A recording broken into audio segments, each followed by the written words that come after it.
So this is the second week of me trying this weekly podcast thing out. By the time this is posted and by the time you hear this, probably would have been a whole nother week. But that's alright. Progress is progress. I'll get to it when I get to it. I had a couple little notes that I was going to run into. See how long I stretch this out. I'm now a sponsored athlete for Micronamin. That's a veteran-owned business, veteran-owned supplement business here in Virginia Beach, Virginia. I found out about them through Rally Point. They had posted some stuff and I was all over it. I was completely interested in it. I've always been interested in different types of supplements and brand loyalty, and I'm pro-veteran. Once I saw it was a veteran-owned small business, I was curious, and I think they call it the sponsored athlete, which I think is pretty much it's pretty much a brand ambassador. So you use the product, you speak on it, about how it helps. You give feedback as needed. I guess that's what I'm doing. But it's good stuff. I'm working out with supplements again, and the supplement stack is it's protein. The AR-15 is what it's called, is whey protein. And let's see, where are the stats on that? So they're bags. The pre-workout and the protein are bags, while the thermogenic is a little bottle thing. But for the whey protein, the AR-15, it tastes good. I know it's gonna sound silly. I've said it before, but the first time I tried it, everyone that takes protein shakes knows that vanilla is the safest flavor. And this may be a stretch, especially after what you just heard me say, that I'm a sponsored athlete or brand ambassador. But I really do liken the taste of the AR-15 Micronamin protein powder to, if you've ever heard of, it's called a Cookout. It's a fast food restaurant where they have hot dogs and BLTs, a little simple stuff that usually would be made at a cookout. But they specialize in milkshakes. And oh my goodness, do they have a lot of different flavors for milkshakes. And when I'm drinking the AR-15 whey protein, it makes me think of anytime I get the cheesecake or anything that's mostly vanilla based milkshake from the Cookout, and wait about 10-15 minutes to the point where I can actually get the straw in, and drink from that, because before that point you're using the spoon and hoping you don't break it, which they had some pretty legit spoons, if I remember. It's been a while since I've been there, or maybe I'm mistaking that with somewhere else. But anyways, it tastes really good. I like the way it tastes. It tastes kind of like a cheat, and I'm not going into these. I'm not going to go too much into all of the specs. It's protein. 2 scoops gives you 24 grams. And then they got a couple things of, what's really cool. They got the 6 grams of BCAAs and 5.5 grams of glutamine also within it, which is kind of cool. It saves money. I've never taken glutamine on its own. So all I know about is that it's supposed to help with recovery. And the BCAAs, from what I recall, do the same thing. The isoleucine, leucine, and valine, I think it is. That's me trying. But it's got some extra things in there that help give it more of a boost. Now the pre-workout, before, what's it called? Let me pull my notes back up. Yeah, the 12 gauge is what they call it. Before I took this Micronamin 12 gauge, I've never taken the pre-workout. I've taken protein, thermogenics,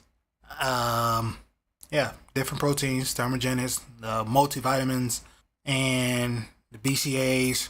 I had never taken a pre-workout. That pre-workout, especially when I take that with the Micronamin M2 Thermogenic, which is a cap. I wonder if anybody recognizes that sound. I wonder if how loud that was picked up actually. I have no idea. Someone sent me a text message, but it's an icon. It's not even a real, it's just a little square or something. That's creepy. Anyways, vibrate. Anyways, so when I first took the pre-workout, I went to do the workout, and I felt amazing. I felt like doing hyper masculine things like make love to a tree or the F-350 or something. I felt ready to get in the gym, stay in there for a good while, and I was amped. Then went to work, still amped. Every time I take that pre-workout, I'm in there wired.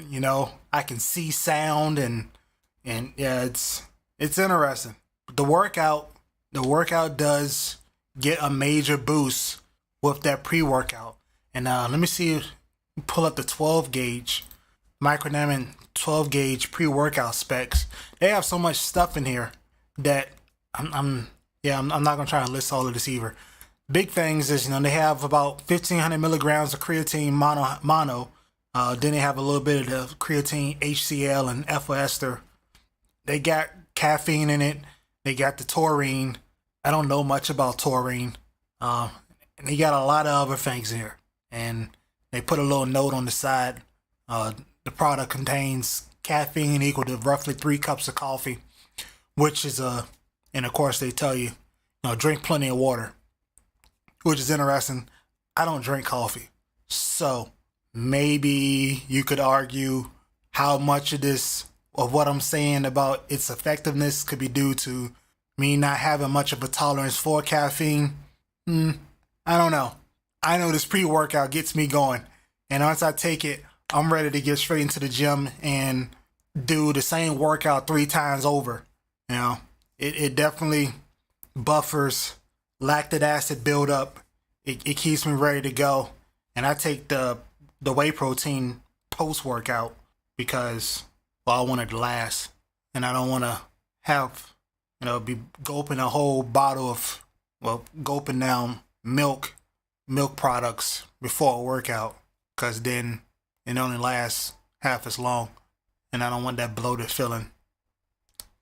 But it's good stuff. I enjoyed being able to say I'm using supplements from a veteran-owned business. It's a community which I support. And from what I've seen so far, they're doing things right. They're taking feedback. They're ready to listen. I wrote a blog post recently. It was last week from the time of this recording. And I was talking about how fitness helped me in any time of difficulty. And then at the end, I kind of alluded to another post in a later time about, the blog post talked about, I think it covered, I'm not pulling it up because it's not a big deal, but it covered deployment, transition out of the military, going to school, and then a bit of just getting out. But I'm going to talk a little bit more about, after school at a later time. But at the end, put another shout out. Hey, I'm happy to be able to say I'm a sponsored athlete with Micronamin. It's going to be great. I'm enjoying it, and I'm expecting great things to continue. I've already seen my weight go up, and the fact that I'm not exactly sure where it's at, other than a few areas. I'm not getting a beer belly. I'm not getting any type of belly, so I know that these supplements is helping my workout, and it's helping me push it to a next level, which is awesome. The M2 Advanced Thermogenic, that's also got caffeine and green tea and a couple other things. So that's the stack that I'm using for now, for the most part, as far as Micronamin is concerned. And like I said, I'm I'm really enjoying the overall experience of being able to say I'm a brand ambassador of a veteran-owned small supplement business, and the supplements are working for me, and I've yet to see any negative effects. So that's awesome. I would suggest you check it out if you can. Micronamin, MicroNamin.com. Check it out. Check out the products. They also have an NO product, nitric oxide product. I haven't tried that one yet. I don't have a timeline for if I will try that anytime soon. We'll see. I want to do some more research on that, on the NO thing. I've read a couple things a long time ago, probably about 10 years ago. I should probably refresh my research on that. Read it. It's one of those things you really have to look into. If blacks really need to look into, be careful and pay extra attention to taking NO products because of heart issues and higher possibility of heart issues, stuff like that. So I want to be a little safe.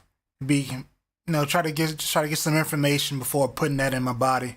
I did the same thing with the pre-workout and not the protein. The protein, I've never had a problem with protein. The whey protein, it's just mostly milk.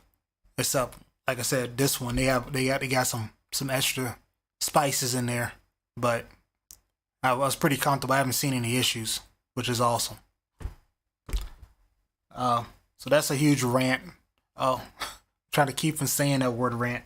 Listen to the Bill Burr podcast, and he talked about that one time. Everybody's using the word rant, and he overused it. Nothing's really considered a rant anymore.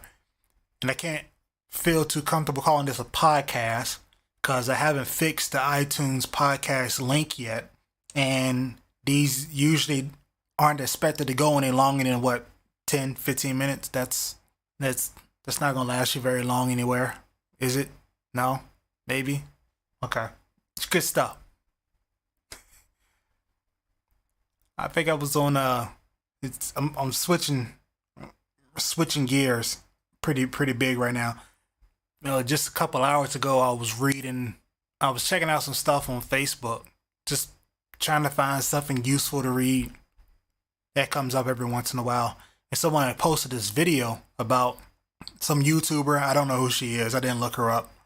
Somebody else had downloaded her video and put the black bars on the top and bottom of it. So I didn't see a backlink, which I think is kind of screwed up.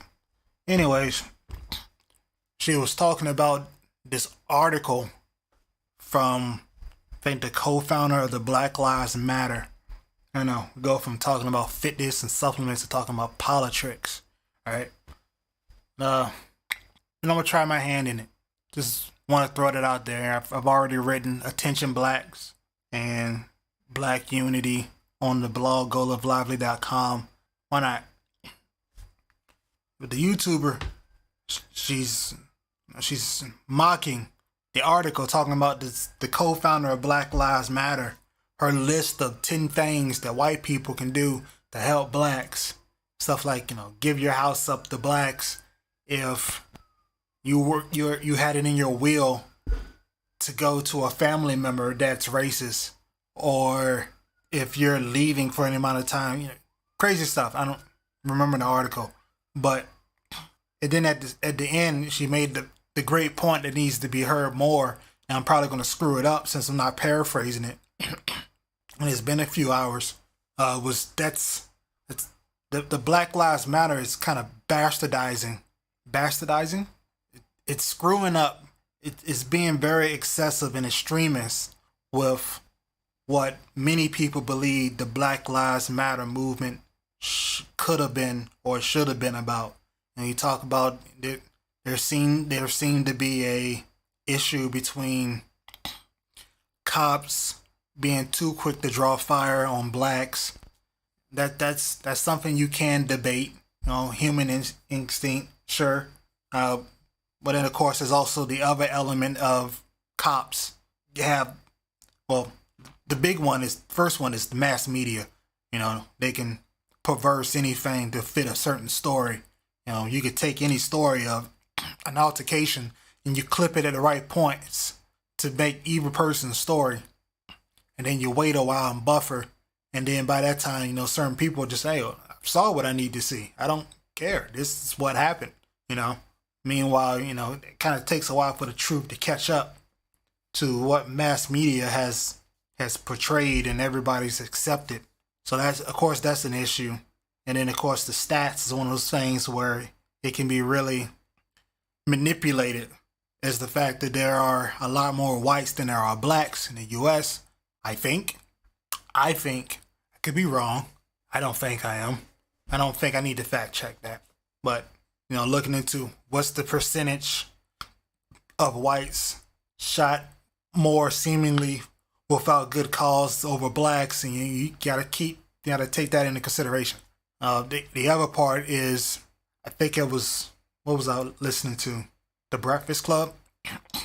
A cop had called in when they were talking about one of the Black Lives Matter riots. I think it was, or something. I take that back. It wasn't a riot. It was another incident of a video being surfaced about a white cop shooting someone black for seemingly no good reason. And what they were asking the cop was, he didn't identify his name or anything, but what they asked him was, can you at least admit that this is a problem, that this looks bad for the police force? And I'm assuming that's got something to do with the community, the camaraderie. It's an unspoken rule, unwritten rule for police officers. His response was, I can't respond to that because I don't know the full story, which looked bad because, you know, the question wasn't, to me. I don't think there's too much wiggle room to finagle this to mean anything else. That question to me means, can you accept that the public opinion is going to veer towards this, or can you accept that the perception of this incident is negative as is right now? And, you know, he didn't answer that. He didn't give that little bit of way to admitting to that, my opinion. You know, it's one of those things where you can say, yeah, this isn't what really happened, but I understand how this could easily be perceived as this. You know, that's what manipulation is all about. No matter how you put it, it's one of those things where sometimes you just have to own it and, you know, give the truth and I don't know, leave it as is, or just find a middle ground where you can say this is what I got right now. Everything else I'm taking in, but this is all I got right now, and this is what I'm going to speak on, and simply say that, you know, to make that a clear quote. And he did not want to do that at all. Do I need to take this? I'm going to take this. Ugh. But I always thought that was kind of weird since the beginning of that, the cops versus blacks thing coming back up. You know, not that it ever went away. It was always somewhat there. Kind of an undertow thing. But, you know, becoming an issue again. You know, a heightened awareness type thing that puts cops, regardless of skin color, put all cops on edge and all blacks on edge. You know, and everybody most people trying to understand, the mass, well, I won't say most, a lot of people trying to understand the mass media is putting out things that ain't exactly true. But at the same time, it does hold merit that this can be an issue, because both of you are tense and with the heightened awareness, knowing that both of y'all are aware of what mass media is putting out about these type of situations, which makes both of y'all a little on edge, you know, a little nervous or anxious when certain situations arise. And of course, at some point, whites and cops were lumped in together to mean, you know, to be the same thing. That was interesting. But I digress. Uh, it always there's always me that's become more and more of an interesting. Is it a movement? I don't think it should be called a movement, but a becoming a more popular ideology or idea that whites they have to make a decision. They have to be completely pro equity and equality, or they're the KKK. They can't be in between like everybody else. Because there are plenty of blacks there are artists that do the exact same thing. You know, people of any other color or gender, sexual preference, sexual orientation. Plenty of people are in the middle where they selfishly say, and you know, everybody's got their point where they do it. I've done it at times, you know. I don't want this to sound as if I'm trying to get on a pedestal and talk above anybody. But everybody's got these times. A lot of people are in a state, especially with the racism thing, where they say, well, if it doesn't affect me, I ain't worried about it. I'm worried about me and mine. If it ain't bothering me and mine, I ain't bugging. That's their problem. And one thing that always comes to my mind when somebody's talking about, you know, whites and racism, oh, you know, white folks don't care nothing about that. First thing that comes to my mind is, have you ever asked white folks what they think of racism and slavery in the past? And I guarantee, you know, and of course, I don't really get too much of an answer. I get some emotional rant that continued from them saying, oh, white folks this, that, and the third. I say, they say it sucks, but they can't say too much more than that, because they get put on this seesaw where they have to make people want them to make a decision that they don't. A lot of people don't make themselves. You know, if you black and you telling blacks that you black and you telling whites, and you need to do this and that and the third, and you look in the mirror and you can't say that you doing some of the same things for your own community, that don't look right. I don't look too right.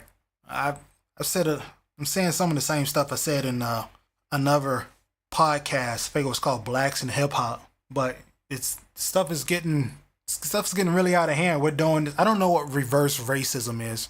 I haven't looked that one up. I could do it now. Sure, I'll do it now. Why not? Reverse racism.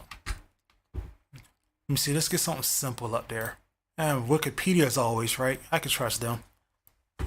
The term reverse racism has been used to describe acts of discrimination and prejudice perpetuated by racial minorities or historically oppressed ethnic groups against individuals belonging to the racial majority of historically dominant ethnic groups. In other words, it is reverse discrimination based on racial criteria. Nope, I'm not going to pretend I understood any of that, and I just read it. Let me try it again. Oh, okay. So it's when the minorities are racist against historically dominant. So pretty much everybody that's not white against whites, right? You could have just said that. A lot of words. It's one of the first things I learned when I was reading the book on writing well. If you want to make a point, you say it with the least words needed. You know, don't put all this word salad in there. But at least that's what I'm taking it as. If I'm wrong, you let me know. But that's what that sounds like to me. It sounds like you created a term. We created a term that simply meant racism. But it makes sense. I think that makes sense though, because right now that's what we're doing. We're doing this segregation thing. We're trying to make whites out to be the bad guys for not doing the same things that many of us are not doing. I think that makes sense. If I'm not doing anything to try to help improve the black community, I have no business going to someone outside of the black community saying they should be doing these things. I have to do my part before daring to ask somebody to do their part. Maybe that's one of those terms where I live by the sword and die by the sword. You know, I eat my words or something. But I think that kind of makes a good bit of sense. You know, I think it's getting real silly for a lot of things. I'm gonna throw another thing out there too. And I have no idea how long this has been going, but I've talked to a couple people about racism and issues within the black community. And I've asked people of all types of ethnic backgrounds and genders. I say that like there's more than 2, 3. I don't know, whatever. Fry me for that one. I get a lot of responses from whites saying I don't have a dog in this fight, which pisses me off because these people, these whites that are saying that they're American, and if you're American, you have a dog in that fight because the black community is a part of the American society. If I'm wrong, then don't talk to me because that would make no sense. The black community, things that go on within the black community, especially within the USA, they affect you regardless of your skin color. If one of the examples I like to use is if you're white and your white child decides to drop the N-word for absolutely no good reason, or worse, towards someone that is black, and it's kind of hard to say they don't have the maturity, but I'm gonna be a stickler and somebody else can correct me on that. I'm gonna say if you don't have the maturity, or what's a good word? The ability to hold to handle your emotions.